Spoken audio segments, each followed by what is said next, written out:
Chapter 2. Jill was deeply relieved to hear the sound of Wesker's voice as she jogged toward the open door of the Star's office. She'd seen one of the helicopters taking off as she arrived and been positive they'd left without her. The Stars were a fairly casual outfit in some respects, but there also wasn't any room for people who couldn't keep up, and she wanted very much to be on this case from the beginning. The RPD has already established a perimeter search, spanning sectors 1, 4, 7, and 9. It's the central zones we're concerned with, and Bravo will set down here. At least she wasn't too late. Wesker always ran his meetings the same way. Update speech, theory, then Q&A. Jill took a deep breath and stepped into the office. Wesker was pointing to a posted map at the front of the room, dotted with colored tags where the bodies had been found. He hardly faltered in his speech as she walked quickly to her desk, feeling suddenly like she was back in basic training and had shown up late for class. Chris Redfield threw her a half smile as she sat down, and she nodded back at him before focusing on Wesker.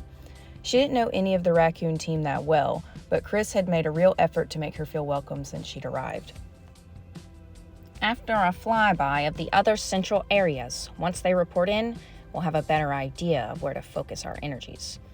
But what about the Spencer place? Chris asked. It's practically in the middle of the crime scenes. If we start there, we can conduct a more complete search. And if Bravo's information points to that area, rest assured we'll search there. For now, I don't see any reason to see it a priority. Chris looked incredulous. But we only have the Umbrella's word for that the estate is secure. Wesker leaned against his desk, his strong features expressionless.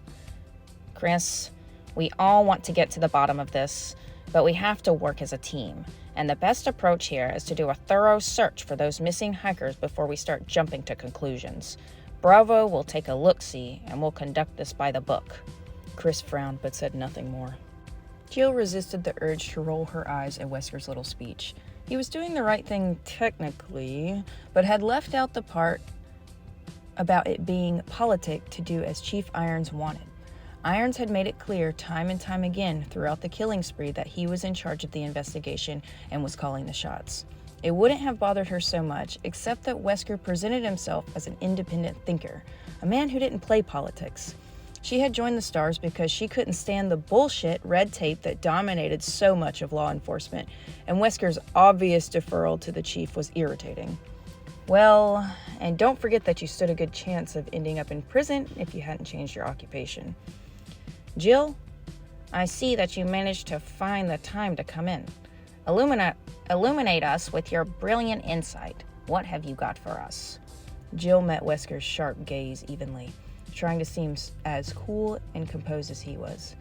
Nothing new, I'm afraid. The only obvious pattern is location. She looked down at the notes. She had a stack of files in front of her, scanning them for reference. The tissue samples from underneath Becky McGee and Chris Smith's fingernails were an exact match. We got that yesterday. And Tanya Lipton, the third victim, had definitely been hiking in the foothills that Sector B, 7B. She looked back up at Wesker and made her pitch. My theory at this point is that there's a possible ritualistic cult hiding in the mountains, 4 to 11 members strong, with guard dogs trained to attack intruders on their territory. Extrapolate. Wesker folded his arms, waiting. At least no one laughed. Jill plunged forward, warming to the material. The cannibalism and dismemberment suggest ritualistic behavior, and as does the presence of decomposed flesh found on some of the victims, like the killers are carrying part of previous unknown victims to their attack. We've got saliva and tissue samples from 4 separate human assailants, though eyewitness reports suggest up to 10 or 11 people. And those killed by animals were all found to be attacked in the same vicinity, suggesting that they wandered in some kind of off-limits area.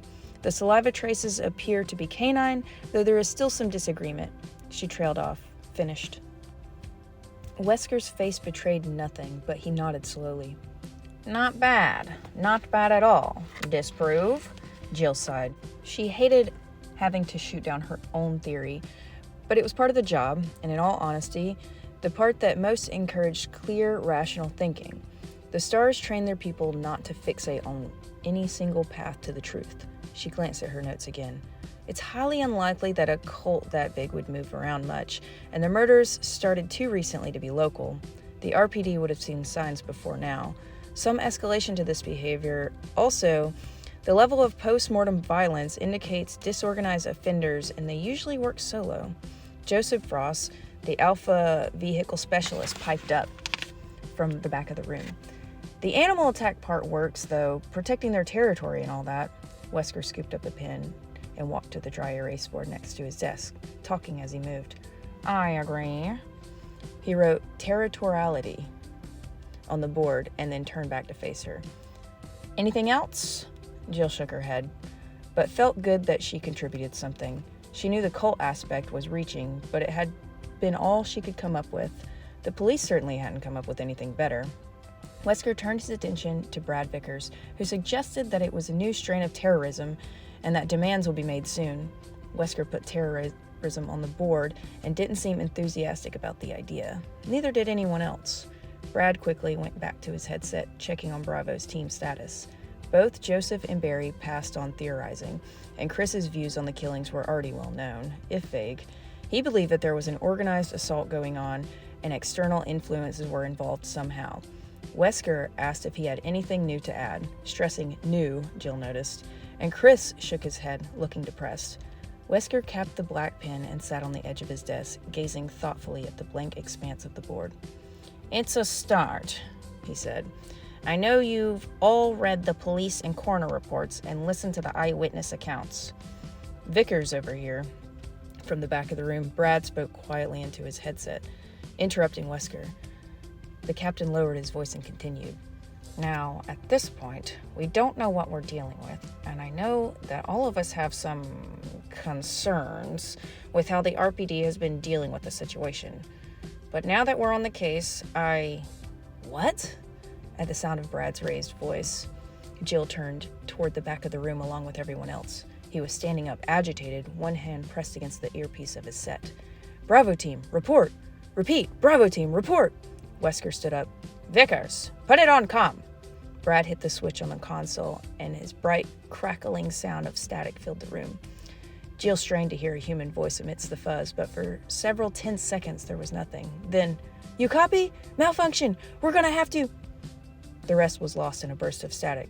It sounded like Enrico, the Bravo team leader. Jill chewed at her lower lip and exchanged a worried glance with Chris. Enrico had seemed frantic. They all listened for another moment, but there was nothing more than the sound of open air. Position? Wesker snapped. Brad's face was pale. They're in, Sector 22, tail end of C, except I've lost the signal. The transmitter is offline. Jill felt stunned. Saw the feeling reflected in the faces of others. The helicopter's transmitter was designed to keep working no matter what. The only way it would shut down was if something big happened, the entire system blanking out or being seriously damaged. Something like a crash. Chris felt his stomach knot as he realized the coordinates. The Spencer estate. Enrico had said something about a malfunction. It had to be a coincidence, but it didn't feel like one. The Bravos were in trouble, and practically on top of the old Umbrella mansion. All of this went through his head in a split second, and then he was standing, ready to move. Whatever happened, the stars took care of their own. Wesker was already in action. He addressed the team even as he reached for his keys, heading for the gun safe. Joseph, take over the board and keep trying to raise them. Vickers, warm up the copter and get clearance. I want us ready to fly in 5. The captain unlocked the safe as Brad handed the headset to Joseph and hurried out of the room. The reinforced metal doors swung open, revealing an arsenal of rifles and handguns shelved above boxes of ammo. Wesker turned to the rest of them, his expression as bland as ever, but his voice brisk with authority. Barry, Chris, I want you to get the weapons into the copter, loaded and secured. Jill, get the vests and packs and meet us on the roof. He clipped a key off his ring and tossed it to her. I'm going to put a call into Irons. Make sure he gets us some backup and EMTs down at the barricade, Wesker said, then blew out sharply. 5 minutes or less, folks. Let's move. Jill left for the locker room, and Barry grabbed one of the empty duffel bags from the bottom of the gun safe, nodding at Chris. Chris scooped up a second bag and started loading boxes of shells, cartridges, and clips as Barry carefully handed the weapons, checking each one.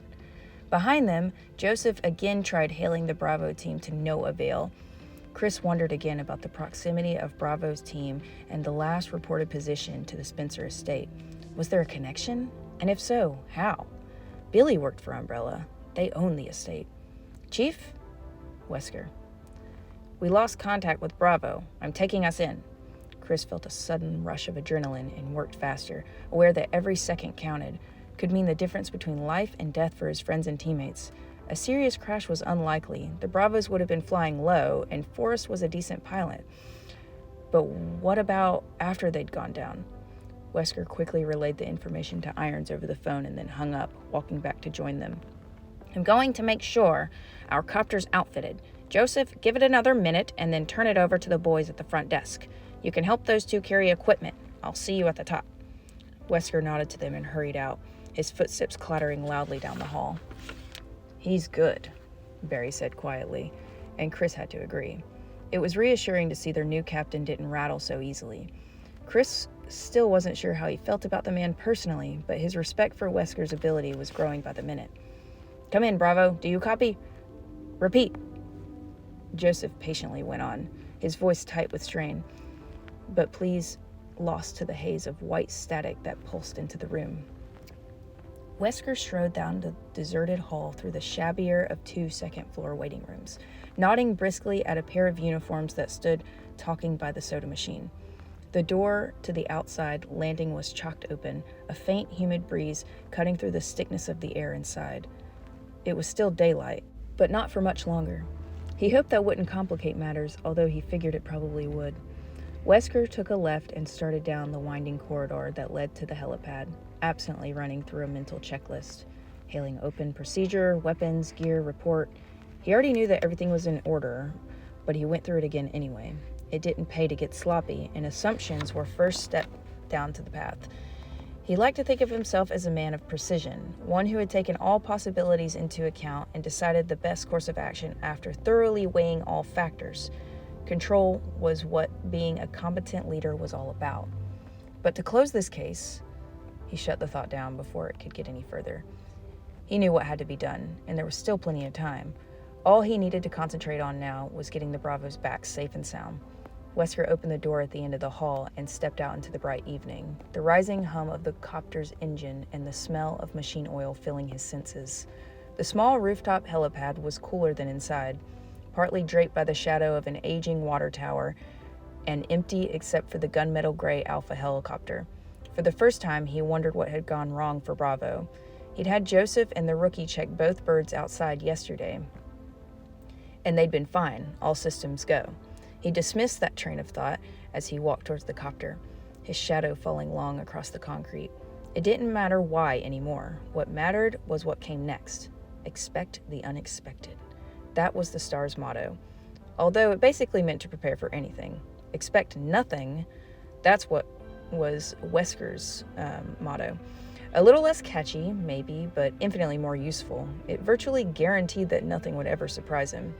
He stepped up to the open pilot door and got a shaky thumbs up from Vickers. The man looked positively green, and Wesker briefly considered leaving him behind. Chris was licensed to fly, and Vickers had a reputation for choking under the gun. The last thing he needed was one of his people to freeze up if there was trouble. Then he thought about the lost Bravos and decided to go against it. This was a rescue mission. The worst Vickers could do would be to throw up on himself if the copter had crashed badly, and Wesker could live with that. He opened the side door and crouched his way into the cabin, doing a quick inventory of the equipment that lined the walls. Emergency flares, ration kits. He popped the lid on the heavy, dented footlocker behind the benches and looked through the basic medical supplies, nodding to himself. They were as ready to go as they were going to be. Wesker grinned suddenly, wondering what Brian Irons was doing right now. Shitting his pants, no doubt. Wesker chuckled as he stepped back onto the sun-baked asphalt, getting a sudden clear mental image of Irons, his pudgy cheeks red with anger and crap dribbling down his leg. Nasty. Irons liked to think he could control everything and everyone around him, and lost his temper when he couldn't, and that made him an idiot. Unfortunately for all of them, he was an idiot with a little bit of power. Wesker had checked him out carefully before taking the position to Raccoon City and knew a few things about the chief that didn't paint him in a particularly positive light.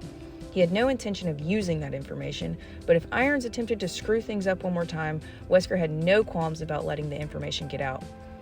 Or at least telling him I have access to it. I'd certainly keep him out of my way. Barry Burton stepped onto the concrete carrying an ammo cache, his giant biceps, hubba, flexing as he shifted his hold on the heavy canvas bag and started for the copter. Chris and Joseph followed, Chris with sidearms and Joseph lugging a satchel of RPGs, the compact grenade launcher slung over one shoulder. Wesker marveled at Burton's brute strength as the Alpha climbed in and casually set the bag down, as if it didn't weigh over 100 pounds. Barry was bright enough, but in STARS, muscle was definitely an asset. Everyone else in the squad was in good shape, but compared to Barry, they were pencil necks. As the three of them stored equipment, Wesker turned his attention back to the door, watching for Jill. He checked his watch and frowned. It had been just under 5 minutes since their last contact with Bravo. They'd made excellent time, so where the hell was Valentine? He hadn't interacted with her much since she'd come to Raccoon, but her file was a rave review. She'd gotten high recommendations from everyone she worked with, praised by her last captain as highly intelligent and unusually calm in a crisis. She'd have to be, with her history. Her father was Dick Valentine, the best thief in the business a couple of decades back. He trained her to follow in his footsteps, and word had it that she had done quite well until Daddy had been incarcerated.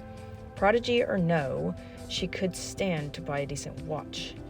He silently urged Jill to get her ass into gear and motioned for Vickers to start the blades turning.